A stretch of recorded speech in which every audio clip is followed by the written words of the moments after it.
எல்லோருக்கும் வணக்கம். ராசி பலன் சொல்லும்போது முதல்ல 4-5 ராசிகளுக்கு கும்பா குட்டி மாதிரி என்னத்தையாவது ஒரு கஷ்டத்தை சொல்லி விட்டுட்டு கடைசியில் வர்ற ராசிகளுக்கெல்லாம் நல்ல விஷயத்தை சொல்கிற மாதிரி ஒரு நண்பர் எடுத்துனே ஒரு அருமையான ஒரு விஷயத்தை சொல்கிறாரு. அதாவது எலியாட் வேவ் தியரின் படி நம்மளுடைய நிஃப்டி 50 இண்டெக்ஸ் கீழே 22,000 வரைக்கும் போயிடும், அதுக்கப்புறம் பார்த்தீங்கன்னா கிட்டத்தட்ட 30,000 வந்துடும் அப்படின்ற மாதிரி ஒரு நல்ல விஷயமா அவருடைய அபிப்பிராயத்தை சொல்கிறாரு. என்ன வேவோ என்னமோங்க, 30,000 சொல்கிறீங்க, பார்க்குறக்கே ஒரு மாதிரி நம்ப முடியாத மாதிரி தான் இருக்குது. இருந்தாலும் பல பேர் பயமுறுத்திக்கிட்டே இருந்தாங்க. மார்க்கெட் கீழே வரையில் வீட்டம்மாலாம் கழுவி ஊற்றிட்டு இருந்தாங்க. அவ்வளோதான், உங்கள் ஸ்டாக் மார்க்கெட்லாம் முடிஞ்சு போச்சு அப்படின்ற ரேஞ்சுக்கு பேசிக்கிட்டு இருந்தாங்க. கடைசியில் பார்த்தா யாரும் எதிர்பார்க்காத விதமாக 23,000லேருந்து ஆல்மோஸ்ட் 25,000 பக்கத்துலேயே நிஃப்டி வந்துருச்சு. ஸோ நம்ம நண்பர் சொல்கிற மாதிரி கீழே 22,000 போயிட்டு கடைசியில் வர்றது 30,000 அப்படின்னு வந்துருச்சுன்னா மகிழ்ச்சி தான். அதனால் நண்பர்களே, என்னுடைய பாலிசி தொடர்ந்து வாங்கி குவிச்சுக்கிட்டே இருக்கணும். அப்படி நம்ம வாங்கும் பொழுது இப்படி உச்சத்தில் ஏறிட்டே இருந்தாலும் சரிதான், வாங்கும் பொழுது இப்படியே போயிட்டு இருந்தாலும் சரிதான், அல்லது வாங்கும் பொழுது இப்படி கீழே அடியாளத்தில் போயிட்டு அப்புறம் திரும்பி வந்தாலும் சரிதான். எது எப்படியோ தொடர்ந்து வாங்கிக்கிட்டே இருந்தால் தான் ஸ்டாக் மார்க்கெட்டில் லாபம் அப்படின்றது என்னுடைய புரிதல். அந்த மாதிரி தான் இப்போ 15 வருஷமாக நடந்துக்கிட்டு இருக்கு. நான் டீலராக வேலை பார்த்த காலத்திலிருந்தே பார்த்துட்டேன். ஷேர் மார்க்கெட் ஏறும் பொழுதும் வாங்கி வாங்கி விற்கிறவங்களும் லாபகரமாக இருக்காங்க. அதே மாதிரி ஷேர் மார்க்கெட் இறங்கும் பொழுது பணத்தை போட்டுட்டு அமைதியாக உட்காந்துட்டு அப்புறம் ஒரு 2-3 வருஷம் கழித்து நல்ல லாபத்துக்கு விற்றவங்களும் ரொம்ப சந்தோஷமாக இருக்காங்க. ஸோ என்னுடைய எக்ஸ்பீரியன்ஸில் ஷேர் மார்க்கெட்டில் தொடர்ந்து இன்வெஸ்ட்மெண்ட் பண்ணிகிட்டே இருக்கிறவங்க ஜெயிப்பாங்க. நம்ம நண்பர் சொல்கிற மாதிரி 30,000 என்னைக்கு வருதோ அன்றைக்கி லம்பாக ஒரு அள்ளிடலாம்.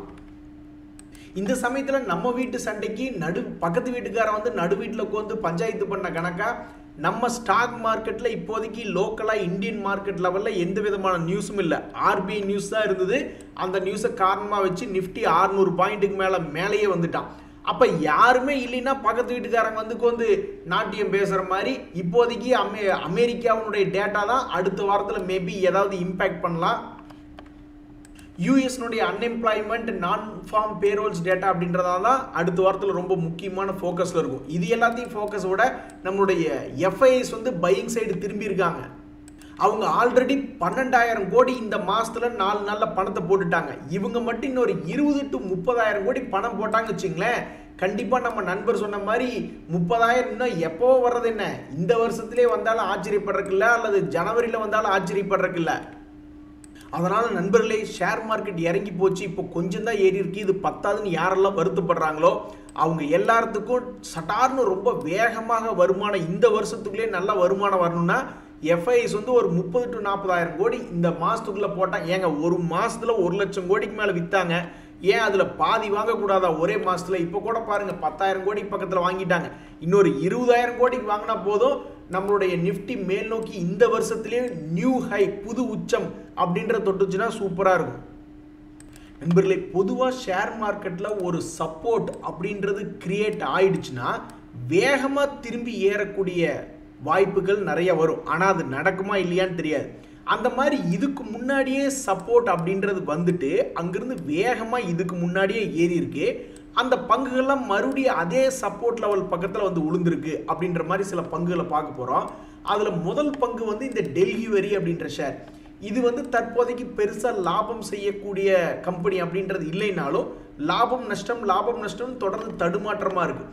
ஆனால் சுவாரஸ்யமாக என்ன பண்ணியிருக்காங்க அப்படின்னு பார்த்தோம்னா, டிஐஎஸ்னுடைய ஹோல்டிங் பர்சன்டேஜ் 28% செப்டம்பர் குவார்ட்டரில் இன்க்ரீஸ் பண்ணியிருக்காங்க. முதல்லாம் வெறும் 7% ஹோல்டிங் இருந்தது, இப்போ 28% இருக்குது. அதே மாதிரி இந்த ஸ்டாக் டெக்னிக்கலி பார்க்கும் பொழுது இதுக்கு முன்னாடியெல்லாம் இவன் என்ன பண்ணியிருக்கான் அப்படின்னு பார்த்தீங்கன்னா, இந்த 300 to 400 ரேஞ்ச் வருது அப்படின்னாவே டக்குன்னு ஒரு மூவ்மெண்ட் அப்படின்றது வேகமாக பண்ணியிருக்கான். அது 100 ரூபா பண்ணட்டும் 50 ரூபா பண்ணட்டும், பட் அவன் வேகம் அப்படின்றது பண்ணியிருக்கான். அப்போ இந்த மாதத்துக்குள்ளேயே அல்லது கூடிய விரைவிலேயே இது ஏதாவது ஒரு 450 ரூபா ஒரு ஷேருக்கு ஒரு 100 ரூபா ஏறி வராதா அப்படின்னு இந்த ஸ்டாக்கை வச்சுருக்கிறவங்க பாவம் ஏங்கி தவிச்சுக்கிட்டு இருக்காங்க. அடுத்து நம்ம பார்க்கக்கூடிய இந்த 2வது ஷேர் SJVN அப்படின்ற ஷேர். அவனுமே வந்து இதுக்கு முன்னாடியெல்லாம் ரொம்ப வேகமாக ஏறுவான். அவனுடைய ஆட்டமே பார்த்தோம்னா ஸ்வங்கின்னு மிகப்பெரிய அளவில் தான் இருக்கும், வேகமாக இருக்கும். அப்போ இந்த ஸ்டாக்குமே இந்த SJVNுமே தன்னுடைய சரிவை தற்போதைக்கு தடுத்து நிறுத்திட்டு கொஞ்சம் மெதுவாக ஏறி முக்கியமான ரெசிஸ்டன்ஸை தாண்டியிருக்கான். அப்போ அடுத்து வரக்கூடிய மாதங்களில் டக்குன்னு ஒரு 170 ரூபாயெல்லாம் வந்துருவானா அப்படின்றது பொறுத்து இருந்து தான் பார்க்கணும். அடுத்து நம்ம பார்க்கக்கூடிய ஷேர் டாடா எல்க்ஸி. இந்த டாடா எல்க்ஸி சமீபத்தில் தான் பார்த்துக்கிட்டு இருந்தோம். இவன் ஒரு குறிப்பிட்ட சப்போர்ட் 6300 ரூபா இருக்கான். ஒருவேளை பழைய வந்துருவானோ அப்படின்ற மாதிரி நம்ம நினைச்சு பார்த்துக்கிட்டு இருந்தோம். அதுல பாதி தூரம் என்பதே கொஞ்சம் வேகமா வந்திருக்கான். ஆனா இந்த வேகம் பத்துல எதுக்கு அவனுடைய பழைய அப்படின்றது போய் தொடறதுக்கு. ஸோ அப்போ இந்த 7400 இருந்து இன்னும் வேகமாக ஒரு 8500 போவானா அப்படின்ற ஒரு எதிர்பார்ப்பு வந்திருக்கக்கூடிய ஷேர் தான் இந்த டாடா எல்க்ஸி. இந்த டாடா எல்க்ஸி அப்படின்ற ஷேர் டாடா குரூப்பினுடையது அப்படின்றது ஒரு கூடுதல் தகவல். அது மட்டும் இல்லை, டிஐஎஸ்னுடைய சமீபத்தினுடைய ஹோல்டிங் பர்சன்டேஜில் இன்க்ரீஸ் பண்ணியிருக்காங்க செப்டம்பர் குவார்ட்டரில் அப்படின்றது இன்னும் ஒரு முக்கியமான விஷயம். ஸோ இந்த டாடா எல்க்ஸி அப்படின்ற ஷேர் எப்படி இதுக்கு முன்னாடி நல்ல மிகப்பெரிய ஐயங்க, அவன் ஏறினதுக்கப்புறம் கீழே விழுகிறான் அல்லது ஏறினதுலேருந்து அப்படியே கண்டினியூ ஆகிட்டு போகிறான், அவன் என்னமோ பண்ணிட்டு போகிறான். பட் இந்த சப்போர்ட்டில் ஸ்மார்ட் மணி கான்செப்டில் ஏற்கனவே இந்த வருஷத்தில் மே மாதத்தில் வந்து விழுந்தது. அதனால் நான் போய் எடுக்கிறேன். அப்போ இடையில வந்த அதே லாபம் எனக்கு கொடுப்பாங்களா அப்படின்ற மாதிரி எதிர்பார்த்து காத்திருக்கிறவங்களுக்கு ஆல்மோஸ்ட் 50% கொடுத்துட்டான். மீதியும் கொடுத்துருவானா அப்படின்றதான் கேள்வி. நண்பர்களே, நீங்கள் நிறையா முறை இந்த மாதிரி ஏதாவது நம்ம மீட்டிங் பண்ணலாம் அப்படின்ற மாதிரி கேட்டுக்கிட்டு இருக்கீங்க. நம்ம வீடியோலேயே ஸ்டாக் மார்க்கெட் பற்றி தான் நம்ம அதிகமாக பேசிக்கிட்டு இருக்கோம். தனியாக ஒரு மீட்டிங் உங்களுக்கு எந்த அளவு ஹெல்ப்ஃபுல்லாக இருக்கும் அப்படின்ற மாதிரி தெரியல எனக்கு. ஆனால் எந்த ஒரு விஷயத்துக்குமே பாசிட்டிவ் இருக்கும், நெகட்டிவ் இருக்கும். நீங்கள் சொல்கிற மாதிரி நம்ம மீட்டிங் பண்ணுறோம்னு வச்சிங்களேன், அதில் பாசிட்டிவ் என்ன இருக்கும் அப்படின்ற மாதிரி பார்த்தோம்னா, நம்ம லைக் மைண்டட் பீப்புளெலாம் ஒன்றா ஒரு கம்யூனிட்டி மாதிரி சேர்ந்து டெவலப் ஆகலாம். அதாவது ஒரு ஸ்டாக் மார்க்கெட் ஜேர்னின்றது வந்து ஒரு நாளில் நம்ம சம்பாரிச்சுட்டு ஸ்டாக் மார்க்கெட்டை க்ளோஸ் பண்ணிட்டு போகிறதில்ல. நம்ம அது ஒரு 10 வருஷம் 15 வருஷம் அப்படின்ற மாதிரி நம்ம அதை சேர்ந்து பயணிக்கலாம். அது ஒரு பாசிட்டிவ் பாயிண்ட் இருக்குது. ஸோ நம்மளுடைய கம்யூனிட்டி டெவலப்மெண்ட்டுக்காக நம்மளே ஒரு கம்யூனிட்டி மாதிரி ஸ்டார்ட் பண்ணி அதை நம்ம அப்படியே டெவலப்மெண்ட் பண்ணி கொஞ்சம் கொஞ்சமாக கொண்டு போகலாம். அது ஒரு பாசிட்டிவ் பாயிண்ட் இருக்குது. அதே மாதிரி இன்னைக்கு வரைக்கும் நம்மளுக்கு ஸ்டாக் மார்க்கெட் பற்றி என்ன தெரியுமோ, ஒரு மீட்டிங் நம்ம பேசினதுக்கப்புறம் அதிலிருந்து கொஞ்சம் இம்ப்ரூவ்மெண்ட் இருக்க தான் செய்யும். ஏற்கனவே நம்மளுக்கு ஸ்டாக் மார்க்கெட்டில் நிறைய விஷயங்கள் தெரியும். நம்ம எல்லாரும் கூடி பேசும்பொழுது நம்மளுடைய எக்ஸ்பீரியன்ஸஸை ஷேர் பண்ணும்பொழுது நம்மளுடைய ஸ்டாக் மார்க்கெட் பற்றி நம்மளுக்கு என்ன நாலேஜ் அந்த பாயிண்ட் வரைக்கும் தெரியுமோ அதை விட ஒரு படி கொஞ்சம் இன்க்ரீஸ் ஆக தான் செய்யும். கடைசிக்கு நம்ம என்ன தெரிஞ்சு வச்சுருந்தோமோ அது ஒரு ரெஃப்ரெஷ் மாதிரி ஆகும். நெகட்டிவ் சைடுன்னு பார்த்தா எல்லாத்துக்குமே ஒரு டீம் செட்டப் வேணும். இப்போ மணி பேஜ் சேனல்லாம் போய் ஊராக எடுக்கிறாங்க அப்படின்னா அதுக்கெல்லாம் ஒரு டீம் இருக்குது. அப்படி அந்த டீம் இல்லைன்னா அந்த டீமுக்கு உண்டான எஃபர்ட்டை நானே போடணும். அப்போ என்னுடைய டைம் ஸ்பெண்ட் பண்ணுற மாதிரி இருக்கும். அதே மாதிரி மீட்டிங்க்குன்றது ஒரு அஜெண்டா வேணும்.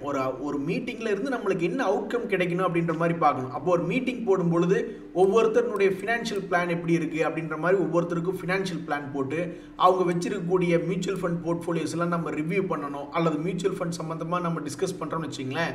அதே மாதிரி ஒரு கலெக்டிவாக ஒரு ஸ்டாக் மார்க்கெட் டெக்னிக்கல் கோர்ஸ் எல்லாம் இப்போ சாதாரணமாக வெளியே 5000 15000 ரூபாய்க்கெல்லாம் எடுத்துக்கிட்டு இருக்காங்க. அதே மாதிரி எனக்கு இருக்கக்கூடிய ஒரு 15 வருஷம் எக்ஸ்பீரியன்ஸ், அந்த எக்ஸ்பீரியன்ஸை நம்ம அப்பப்போ வீடியோக்களில் பேசிக்கிட்டு தான் இருக்கும். ஸோ இது எல்லாத்தையுமே நம்ம கலெக்டிவாக கடைசிக்கு ஒரு மினிமமாக ஒரு 5000 ரூபாய்க்காவது நம்ம கொடுக்குற மாதிரி இருக்கணும். அந்த எக்ஸ்பென்ஸ் வந்து ஒருத்தர் தலையில் வந்து அது யார் அட்டன் பண்ண வர்றாங்களோ அவங்களுக்கு எக்ஸ்பென்ஸாக அது வருது. அது மட்டும் இல்லாமல் ஃபுட்டு ஹால் இது போன்ற அரேஞ்ச்மெண்ட்ஸ் எல்லாம் பண்ணணும். சரி, இது கூட பரவாயில்ல விடுங்க, நம்ம இதுலேயே அட்ஜஸ்ட்மெண்ட் பண்ணிக்கலாம், அவங்க கொடுக்குற ஃபீஸ்க்குள்ளேயே நம்ம அட்ஜஸ்ட்மெண்ட் பண்ணிக்கலாம் அப்படின்ற மாதிரி நம்ம எடுத்துக்கிட்டோம்னாலும் மீட்டிங் பண்ணுற வர்றவங்களுடைய லொக்கேஷனுக்கு நம்ம போகிற மாதிரி இருக்கணும். அப்போ நாம் அடிக்கடி நான்லாம் ட்ராவல் பண்ணுற மாதிரி வரும். இந்த மாதிரிலாம் நான் அது அதிகமாக பண்ணதே இல்லை. ட்ராவலே பண்ணக்கூடாதுன்னு தான் துபாயிலேருந்து இங்கே வந்து உட்காந்துருக்கேன். நான் வேணால் அடுத்த வருஷம் பொங்கல் முடிஞ்சு திருப்பூர்லேயும் கோயம்புத்தூர்லேயும் 1 or 2 செஷன்ஸ் ட்ரை பண்ணி பார்க்குறேன் நண்பர்களே. அதுக்கப்புறம் என்ன ஆகுது அப்படின்றத நம்ம தொடர்ந்து அப்டேட் பண்ணுறேன். அடாடா, இங்கே கவனிச்சிங்களா, ஒரு நண்பர்கிட்ட வேலை இல்லை, அவரால் ஜாபுக்கு போக முடியலையோ அல்லது அவர்கிட்ட ஜாப் இல்லையோ, அவர்கிட்ட இப்போ 1 லட்ச ரூபா இருக்குது. இதை வச்சு டெய்லி ஒரு 500-1000 கிடைச்சதுன்னா கூட எப்படியும் மாத செலவு ஓட்டிக்குவேன் அப்படின்ற மாதிரி யோசிச்சுட்டு இருக்காப்புல. இது போன்ற விஷயங்கள் ஒரு வீடியோவில் நம்ம எக்ஸ்பிளைன் பண்ண முடியாது. ஆனால் ஒரு சாராம்சத்தை புரிஞ்சுங்க. செபி வந்து பல்வேறு ஆய்வுகள் பண்ணி நீங்கள் ஈக்விட்டி மட்டும்தான் பண்ணணும்னு நினைக்கிறீங்க, ஈக்விட்டி இன்ட்ராடேவே எடுத்துங்க, அதில் 30% தான் வின்னிங் ரேட்டு. 100 பேர் ஈக்விட்டி இன்ட்ராடே பண்ணுறாங்க, இந்த மாதிரி டெய்லி 500 to 1000 ரூபா பிடிக்கிறாங்க அப்படின்னு களத்தில் இறங்குறாங்கன்னு வச்சிங்களேன். அதில் 30% தான் ஜெயிக்கிறாங்க. அதுலேயும் குறிப்பாக உங்களுடைய ட்ரேட் 5 மினிட்ஸை தாண்டக்கூடாது. நீங்கள் ஏதாவது ஒரு ஸ்ட்ராட்டஜி யூஸ் பண்ணி அது ஸ்கேல்பிங் அல்லது எந்த ஒரு ஸ்ட்ராட்டஜி நீங்கள் எடுத்து பண்ணாலும் சரி, உங்களுடைய ஹோல்டிங் பீரியட் இன்ட்ராடே அப்படின்னா ஒரு ட்ரேடுக்கு 5 மினிட்ஸுக்கு மேலே அதை கை வச்சிருக்கக்கூடாது. ஏன்னா குயிக் ட்ரேடிங் பண்ணுறவங்க தான் அதிகமாக வின் பண்ணுறாங்க அப்படின்றதெல்லாம் உங்களுடைய டேட்டா அனலிட்டிக்ஸ் சொல்லுது. இன்னொரு நண்பரும் அதான் சொல்கிறாரு. அதாவது நீங்கள் ஏதாவது ஒரு கிளாஸ் மாதிரி எடுங்க, டெக்னிக்கல் கிளாஸு, அப்போ எல்லாத்துக்கும் ஒரு சைடு இன்கம் மாதிரி கிடைக்குமே அப்படின்ற மாதிரி சொல்கிறாங்க. இது வந்து நான் என்றைக்குமே ஒத்துக்க மாட்டேன்னு தான் சொல்லுவேன். என்னுடைய எப்போவுமே மியூச்சுவல் ஃபண்டுகளில் தான் நம்மளுடைய பெரும்பாலான பணம் அப்படின்றது இருக்கணும். ஏன்னா மியூச்சுவல் ஃபண்டு வந்து ப்ரொஃபஷனலாக அவங்க ஹேண்டில் பண்ணுறாங்க. ஸ்டாக் மார்க்கெட் இன்வெஸ்ட்மெண்ட், அதே மாதிரி ஸ்டாக் மார்க்கெட் விட்டு ப்ராஃபிட் புக் பண்ணுறது, லாஸ் புக் பண்ணுறது எல்லாமே ப்ரொஃபஷனலாக பண்ணுறாங்க. அதனால் கிளாஸ் எடுக்கிறது அப்படின்றது உங்களுடைய நாலேஜ் இம்ப்ரூவ்மெண்ட்டுக்காக எப்படியெல்லாம் நீங்கள் லாபம் பண்ணலாம் அப்படின்றது தான்.